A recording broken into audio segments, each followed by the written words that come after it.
오늘부터 차트의 기본기를 시리즈로 제작을 해보려고 합니다. 이 시리즈는 어떤 식으로 제작을 할까 고민을 했었는데 예전에 제가 인스타에 전자책을 이렇게 무료로 드린 적이 있었어요. 요 릴스거든요. 이 릴스에 댓글을 달면 전자책이 자동으로 발송이 된 적이 있었죠. 제 팔로워분들과 팔로워가 아닌 분들까지도 모두 받을 수 있도록 그렇게 했었었는데 지금은 팔로워분들만 받을 수 있도록 다시 설정을 바꿔놨어요. 이 전자책이 2020년도에 작성된 전자책이었어요. 제가 그 당시에 이런 주식 전자책을 거의 처음 써봤기 때문에 굉장히 매끄럽지 못한 그런 문장들이 많았거든요. 그런 문장들이나 표현들만 조금 자연스럽게 변경한 뒤에 공유를 드렸던 거고, 그러다 보니까 전자책 자체는 2020년도에 작성을 한 전자책이 되는 거죠. 그래서 이번에 이 전자책을 좀 업데이트를 하면서 유튜브로 남기려고 해요. 결국은 전자책을 일부 업데이트를 하고 그 부분을 유튜브로 남겨놓고 또 전자책을 추가적으로 업데이트를 하고 또 유튜브를 찍고 이런 식으로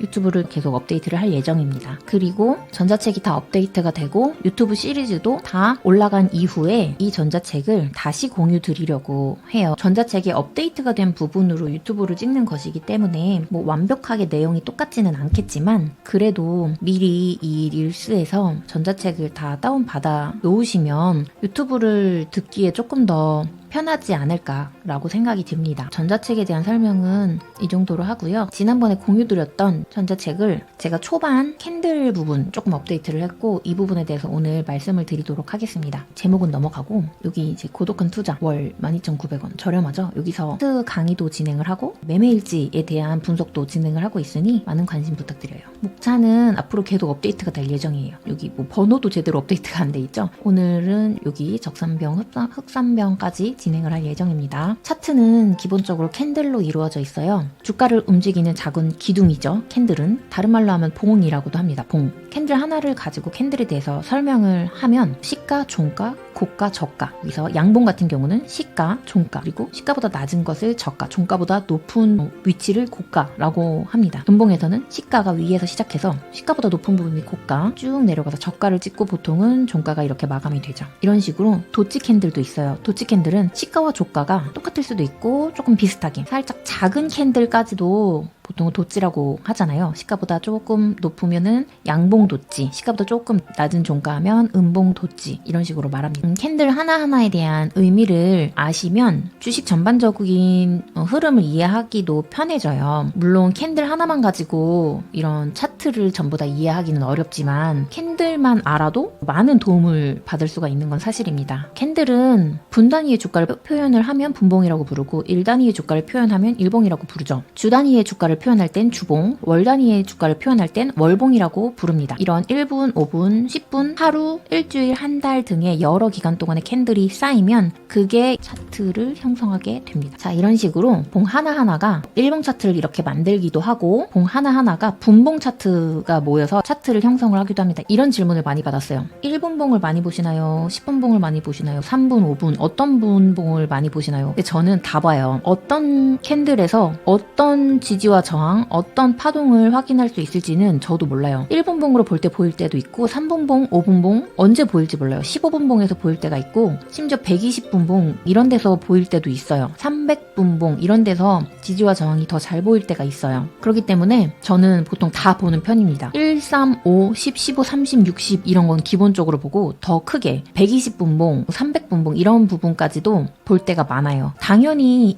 일봉, 주봉, 월봉 이런 것도 봐야 되는 것처럼 캔들을 다양한 방식으로 보게 되면은 보이지 않았던 지지와 저항이라든지 보이지 않았던 파동, 보이지 않았던 매물 소화 과정들이 보이는 경우가 많습니다. 그러니까 어떤 분봉을 보는지 중요하게 생각을 하지 마시고 어떻게 해서든지 찾아내려고 노력을 하시는 게 좋을 것 같아요. 그 다음에 이제 캔들의 종류와 의미에 대해서 말씀을 드릴게요. 캔들은 양봉, 음봉, 도찌가 있어요. 그리고 도찌가 조금 길어지면 꼬리가 되겠죠. 양봉은 일반적으로 매수라고 보시면 돼요. 음봉은 매도라고 보시면 됩니다. 도찌는 양봉과 음봉이 그 힘이 같을 때 도찌가 나오는 거예요. 그러니까 양봉은 매수의 힘, 음봉은 매도의 힘, 도찌는 양봉, 음봉 세기가 같다는 뜻이니까 매수와 매도의 힘이 같다는 뜻이 됩니다. 큰 양봉, 즉 장대 양봉은 힘이 센 양봉이고 큰 음봉, 즉 장대 음봉은 힘이 센 음봉입니다. 꼬리도 역시 도찌처럼 혼조세를 나타내는 건데요. 아래 꼬리는 매수세를 나타내고요. 윗꼬리는 매도세를 의미합니다. 꼬리가 길수록 그 힘이 강한 건데 당연히 아래 꼬리가 길면 매수세가 강한 거고 윗꼬리가 길면 매도세가 강한 거예요. 이게 100% 정답은 아니지만 기본적으로 이런 베이스를 깔고 있다라고 이해를 하고 가시면 될 것 같아요. 그러면은 윗꼬리와 아래 꼬리에 대해서 설명을 드릴게요. 윗꼬리와 아래 꼬리를 이해하시는 게 좋아요. 대부분의 캔들은 꼬리가 다 있어요. 윗꼬리든 아래 꼬리든 물론 없는 경우도 있는데 그래도 있는 경우가 더 많기 때문에 꼬리를 이해를 하시면은 굉장히 많은 도움이 돼요. 꼬리가 차트에서 중요한 역할을 할 때가 많아요. 그렇기 때문에 알면 알수록 좋은 것이죠.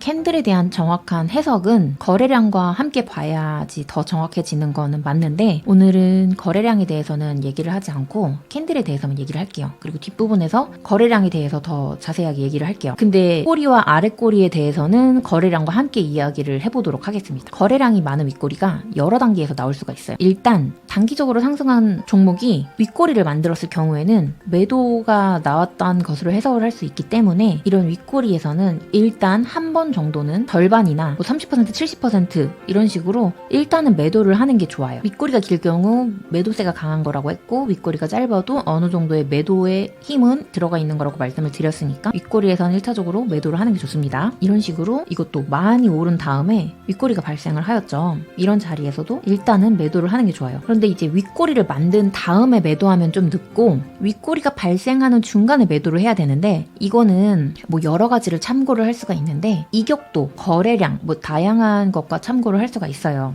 일단 이런 이격도 같은 부분도 뒷부분에서 말씀을 드릴 건데 간단하게 말씀을 드리면 이격이 클 때 이렇게 이격이 클 때 윗꼬리를 달고 있다 하면은 일단 매도를 하시는 게 맞다고 보는 겁니다. 이 이격이라는 거는 5일선 이격이냐 10일선 이격이냐 21선 이격이냐 뭐 이런 게 중요하지 않다기보다는 어떤 선에 대해서 이격이 뭐 몇 % 이상이어야 된다 이렇게 답을 정하려고 하지 마시라는 거예요. 종목의 특성에 따라서도 다를 수가 있고 재료의 크기에 따라서도 좀 다를 수가 있어요. 많은 분들이 규칙을 자꾸 정하려고 하시는데 규칙을 정하려고 하시기보다는 차라리 대장 여부, 이 테마의 지속 여부 이런 거를 더 많이 보려고 생각을 하시는 게 좋습니다. 그래서 이격도라든지 거래량이라든지 테마의 지속성 그런 여러 가지를 종합적으로 판단을 해서 윗꼬리가 발생하는 중에 매도를 해야지 수익이 줄어들지 않고 매도를 할 수가 있습니다. 그리고 이런 식으로 좀 전에 설명드렸죠. 고점에서 윗꼬리가 나온 경우에는 단기 고점 신호인데 아직 고점이 아닌 종목이 있어요. 이게 상대적인 부분이라서 그냥 들으면 어려우실 수도 있는데 일단은 그냥 들어주세요. 아직 고점이 아닌 종목이 윗꼬리를 만드는 경우가 있어요. 그것도 거래량 많은 윗꼬리를. 이게 매물대의 물량을 잡아먹는 매물 소화봉이 될 수도 있고 매집의 신호로 볼 수도 있습니다. 매물 소화든 매집이든 어쨌든 매물을 잡아먹고 있다는 측면에서는 같은 의미라고 볼 수도 있어요. 근데 이런 부분은 이 매물을 소화하고 나면 혹은 매집을 하고 나면은 다시 상승을 할 수 있다라고 해석을 할 수가 있는 상황이 될 수가 있거든요. 그래서 상대적으로 고점 여부를 판단을 해서 매집 캔들인지 매물 소화 캔들인지 이런 거를 판단을 하고 나면 지속적으로 관찰을 해서 저점에 다시 모아가서 상승을 했을 때 수익을 내고 나오는 그런 전략을 취할 수도 있는 겁니다. 이렇게 매물 소화 챕터도 뒤쪽에 작성을 할 거예요. 좀 자세하게 작성을 해드릴 테니까 그때 보시면 됩니다. 매물 소화 과정 이후에는 뭐 횡보를 한 다음에 재상승할 수도 있고 하락한 다음에 재상승할 수가 있기 때문에 이게 최종 고점 신호가 아니다. 단기 고점 신호다. 혹은 매집하는 신호다. 매물을 잡아먹는 매물 소화봉이다. 이런 판단이 되신다면 재상승할 준비가 끝난 시점에 그런 신호를 차트에서 포착하셔서 다시 매수를 하면 되겠습니다. 그럼 지금까지는 높은 가격에서의 윗꼬리, 낮은 가격에서의 윗꼬리에 대해서 설명을 드렸어요. 그런데 그 가격이 낮은 가격이냐 높은 가격이냐 하는 것은 상대적일 수 있습니다.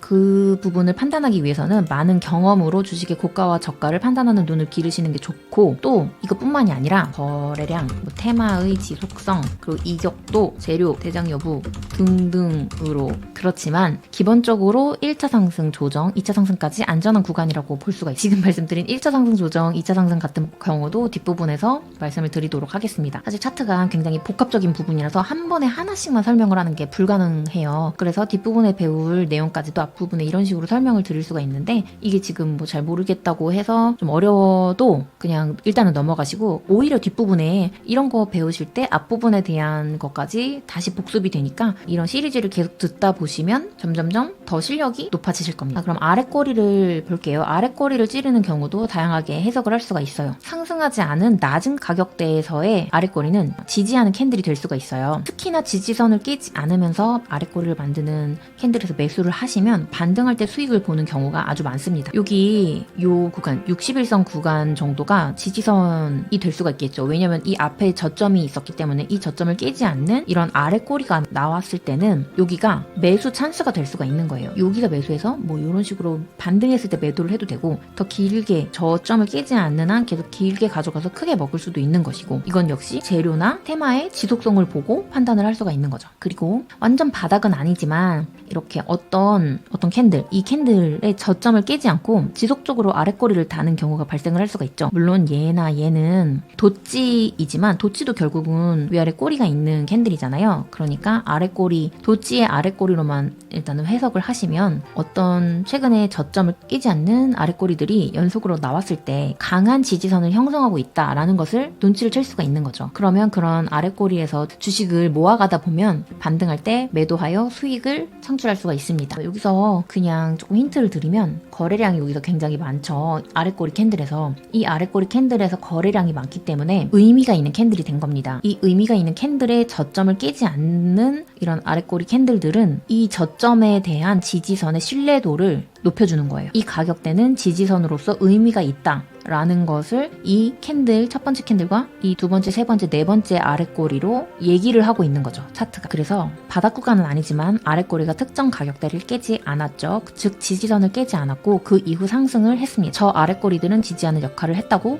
볼 수가 있는 겁니다. 그래서 지지선에서 매수를 해서 반등할 때 매도할 수 있다는 것. 같은 맥락으로 지지선을 깨면서 아랫꼬리를 만드는 건 좋지 않아요. 지지선은 지켜져야 의미가 있는 거고 물론 살짝 더 깰 수는 있어요. 그리고 그게 페이크로 깰 수도 있고 하지만 일단 지지선을 깼다라는 건 매도를 막고 있는 매수 세력이 잠깐이라도 약해졌다는 걸 의미할 수가 있어요. 이게 확실히 회복을 해서 확실히 다시 한번 이 지지선은 견고하다라는 걸 보여주지 않는 한 일단은 지지선을 깨면 경계를 하거나 일부라도 비중을 축소를 해서 리스크를 감소시키는 게 좋겠죠. 매수 세력이 약해졌다는 거는 하락의 시작점이 될 수 있기 때문에 조심하는 게 좋아요. 이미 단기적으로 상승한 높은 가격대에서의 아랫꼬리는 뭐 윗꼬리가 아니어도 세력이 물량을 매도하는 현상일 수가 있어요. 이렇게 생각하시면 돼요. 거래량이 많이 터지는 고점에서의 아랫꼬리는 더욱더 위험해요. 이렇게 생각하시면 돼요. 높은 가격대에서는 거래량이 실린 변동성이 큰 캔들을 만든다는 것 자체가 물량을 터는 행위라고 볼 수가 있습니다. 무슨 말씀이냐면 높은 가격대는 윗꼬리든 아랫꼬리든 둘 다 위험하다고 보는다는 거예요. 왜냐면 윗꼬리는 당연히 고점에서부터 물량을 털었기 때문에 발생을 할 수가 있는 거고 이 아랫꼬리는요 여기서 물량을 턴 다음에 털지 않은 척하는 거예요. 다시 올려서. 그리고 또 털고 다시 올려서 털지 않은 척하고 어느 정도 많이 턴 다음에 더 이상 털지 않은 척 해도 될 때 고점에서 어느 정도 물량을 다 털었기 때문에 가격대를 유지할 필요가 없을 때 그때 본격적으로 하락을 하기 시작해요. 이런 경우가 많아요. 그러니까 고점에서는 윗꼬리든 아랫꼬리든 변동성이 많은 캔들이 발생을 하면 조심하라는 말씀입니다. 아랫꼬리라는 거는 하락 후에 다시 반등을 했다는 것인데 고가에서 아랫꼬리를 달고 올라오는 건 매도해놓고 매도하지 않은 척 하기라고 해석을 해볼 수가 있습니다. 아셨죠? 고점에서 나오는 아랫꼬리는 조심하세요. 그리고 이렇게 거래량 터질수록 조심하셔야 되고요. 또 양봉보다는 음봉을 더 조심하셔야 돼요. 어쨌든 음봉은 매도 신호니까. 그리고 이렇게 일봉상 고점이 아닌 위치에서 아랫꼬리가 나올 때가 있어요. 이거는 일봉은 아니고 분봉이에요. 분봉인데 이런 것처럼 일봉상 고점이 아닌 위치에서 상한가를 간 종목이 있어요. 그 종목의 분봉을 봤을 때 이렇게 상한가에서 막 아랫꼬리를 다는 경우가 많이 보이거든요. 근데 이게 진짜로 일봉상 고점이 아니고 일봉상 1차 상승 시점이라고 가정을 하고 보면은 상한가에 도달한 종목이 자꾸 상한가를 푸는 경우가 되는 거잖아요. 다시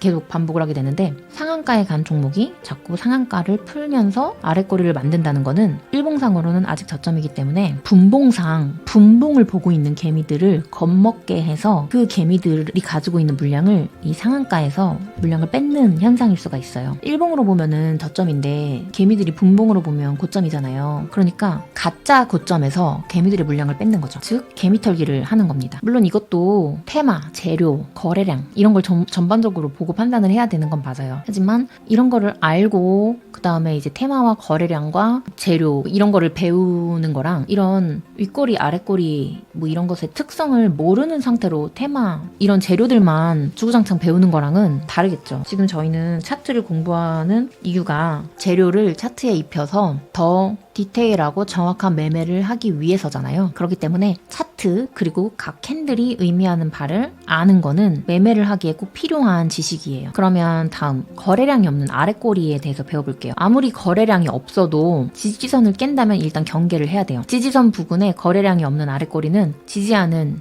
걸로 판단하기가 아주 좋죠. 여기서 물량이 나온 것도 없고 거래가 안 터졌으니까. 근데 지지선 근처까지만 내려갔다가 올라왔다는 거는 지지선을 깨지 않았다는 거는 페이크일 확률이 높은 거잖아요. 그러니까 거래량도 없는 주제에만 주고 올라가는 거죠. 위와 같이 지지선을 깨지 않는 아랫꼬리는 어쨌든 매수 기회로 사용하면 되게 다양한 캔들 패턴들이 있어요. 이거는 제가 만든 거는 아니고요. 책에도 많이 나와 있고 인터넷에서도 캔들 패턴 이렇게 치면은 엄청 많이 나와요. 근데 이 패턴들을 한 번씩이라도 읽어보시는 게 좋아요. 근데 지금 저희 위에서 양봉, 음봉, 돋지 그리고 윗꼬리, 아랫꼬리 이런 걸 배웠잖아요. 지금 이 캔들을 보고 어떤 공부를 별도로 하시면 좋으냐면 일단 첫 번째 이 표는 캔들 한 개짜리예요. 이렇게 한 개짜리. 그리고 두 번째 보면 이렇게 두 개짜리 캔들이 있어요. 그리고 내려가다 보면 이렇게 세 개짜리 캔들 패턴이 나오거든요. 여러분 보세요. 분봉이 모여서 일봉이 되죠. 일봉이 모여서 주봉이 돼요. 주봉이 모여서 월봉이 되거든요. 우리는 분봉만 보고 매매할 것도 아니고 일봉만 보고 매매할 것도 아니고 주봉만 보고 매매할 것도 아니고 월봉만 보고 매매할 것도 아니에요. 일봉으로 분봉을 해석할 수 있어야 되고 주봉으로 일봉을 해석할 수가 있어야 되고 월봉으로 주봉을 해석할 수 있어야 돼요. 다시 말하면 뭐 일봉으로도 주봉을 해석할 수 있어야 되고 주봉으로도 월봉을 해석할 수 있어야 되거든요. 결국은 이 말씀을 드리고 싶었어요. 이 캔들 음봉으로 갔다가 양봉 나왔죠. 그럼 이거 캔들로 한 개로 바꾸면은 내려오다가 아랫꼬리 단 캔들, 내려오다가 아랫꼬리 단 캔들인데 이렇게 양봉 캔들이 아니라 이것도 음봉 캔들이겠죠. 여기서 내려오다가 아랫꼬리 달고 올라간 캔들, 이거는 음봉의 시가보다 더 높아졌으니까 아랫꼬리 단 양봉 캔들, 이거는 요런 캔들이나 이런 캔들이 되겠죠. 그쵸? 그러니까 이런 식으로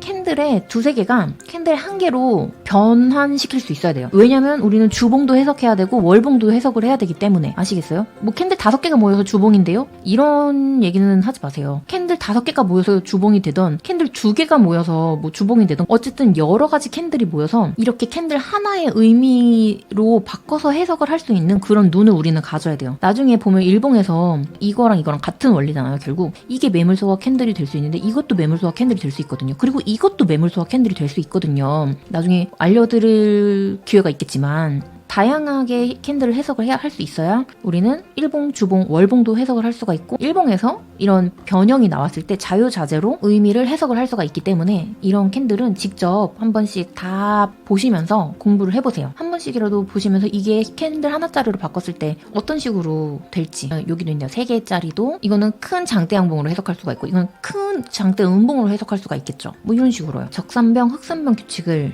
보겠습니다. 이거는 그냥 단순한 원리라고 보시면 돼요. 양봉은 매수의 세기, 음봉은 매도의 세기라고 말씀드렸어요. 그러면은 적산병이라는 거는 양봉 3개가 모여 있는 건데 양봉 3개가 모이면 강한 매수, 음봉 3개가 모이면 강한 매도세라고 볼 수가 있어요. 근데 이거는 아무 데서나 적용하기보다는 지수에서 해석할 때 그 쭉 하락장 끝에 양봉 3개가 나오면 상승장으로 전환된다는 신호가 될 수 있습니다. 뭐 100%는 아니에요. 그래서 양봉 3개가 뚜루룩 나오고 나면은 쭉 양봉으로 전환될 수가 있다. 그리고 양봉의 크기가 클수록 확률이 높겠죠. 왜냐면 양봉의 크기가 클수록 매수세가 강한 거라고 말씀드렸고 거기다가 거래량까지 붙으면 더 확률이 높아지는 거예요. 그리고 이번에는 흑산병. 상승의 끝에 음봉 3개가 나오면 하락장으로 전환이 될 수가 있어요. 하락이 추가로 발생할 수가 있다고 생각하시면 됩니다. 음봉 3개가 나오면 하락이 추가로 발생을 할 수가 있고 상승장의 끝에 나오면은 고점 신호로 보면 된다. 뭐 이렇게 해석을 하시면 되겠습니다. 결국은 양봉과 음봉은 매수세와 매도세 이렇게 해석을 하시면 되고 윗꼬리와 아랫꼬리가 각각 윗꼬리는 매도세가 섞여 있는 거, 아랫꼬리는 매수세가 섞여 있는 거라고 해석을 하면 되는데 그게 주가의 고점에 있느냐 저점에 있느냐에 따라서도 다르고 해석을 조금씩 다르게 할 수가 있다. 기본적인 캔들의 원리는 알아두면 좋지만 이 캔들이 주가의 고점에 있느냐 저점에 있느냐에 따라서 조금씩 다르게 해석이 될 수 있기 때문에 이런 응용 부분은 뒷부분에서 다시 배우도록 하겠습니다. 앞에서 배운 캔들의 종류와 의미를 응용한 차트를 한번 보도록 하겠습니다. YC 종목인데요. 앞에서 캔들을 양봉, 음봉, 도지, 윗꼬리, 아랫꼬리 이런 것들을 배웠었죠? 하나씩 보실게요. 여기 바닥에서 큰 양봉이 나왔어요. 고점은 23%, 종가는 12%짜리 장대 양봉이 나왔고 이 이후에 주가가 상승을 했습니다. 단기 고점으로는 이렇게 윗꼬리를 달았죠. 윗꼬리는 매도세를 나타낸다고 말씀을 드렸었고요. 그리고 쭉 하락하다가 도찌가 나왔습니다. 도찌는 양봉과 음봉의 힘이 혼조세를 이루는 캔들이라고 말씀을 드렸어요. 그랬기 때문에 이러한 음봉에서는 변곡점이 발생할 수도 있는 겁니다. 하락하고 있던 차트는 상승을 할 확률이 생기고 상승을 하고 있던 차트는 하락을 할 수 있는 확률이 생기는 거죠. 여기서는 하락을 하고 있던 차트가 상승을 할 수 있는 확률이 생긴 자리라고 볼 수 있겠습니다. 그리고 다시 반등을 해서 윗꼬리 달린 음봉이 나왔는데 음봉은 역시나 매도세였기 때문에 단기 고점이 되는 거죠. 쭉 하락해서 또 아랫꼬리가 달리면서 반등을 할 수가 있게 되는 거죠. 여기서 매수세가 들어왔던 거고요. 여기서도 하락을 하고 도찌가 나오고서는 여기서부터는 하락이 멈추고 지지하는 흐름이 발생을 했었죠. 지지하는 흐름 이후에 상승을 했습니다. 이런 식으로 단기 고점에서 윗꼬리가 발생을 했었고요. 또 반등을 할 때는 아랫꼬리로 매수세를 보여줬습니다. 이런 식으로 매수세를 나타내는 양봉, 매도세를 나타내는 음봉, 그리고 매수세를 나타내는 아랫꼬리, 매도세를 나타내는 이런 윗꼬리들, 그리고 혼조세를 나타내는 이런 도치 캔들, 이런 도치 캔들까지 차트에서 다양하게 활용을 할 수가 있습니다. 이런 부분을 잘 활용을 해서 매매에 적용을 해보시면 좋을 것 같아요. 오늘은 캔들에 대해서만 말씀을 드렸고 이 캔들 패턴 인터넷에 많이 돌아다녀요. 진짜 책에도 되게 많고 제가 말씀드리는 건 절대 아니고 저도 이런 책은 진짜 많이 공부를 했거든요. 이런 캔들의 패턴에 대해서는. 그러니까 여러 번 보세요. 물론 공부 안 해도 계속 하다 보면은 자연스럽게 익숙해지는 부분도 있는데 외워두시면 진짜 도움 많이 돼요. 제가 여기 올려드린 이거 4개 정도만 보지 마시고 인터넷에서 더 검색을 하시다 보면 더 많은 패턴들이 나올 수가 있어요. 제가 이거를 모든 패턴이 다 들어가 있는지 제가 다 세본 건 아니에요. 대충 갖다 붙였거든요. 그러니까 인터넷에서 찾아가지고 더 자세하게 패턴에 대해서 공부를 해보시기 바랍니다. 이게 일단 기본기예요. 그러면은 다음 시간에는 조금 더 이 전자책을 뒷부분을 더 업데이트를 해서 영상을 찍어서 올리도록 하겠습니다.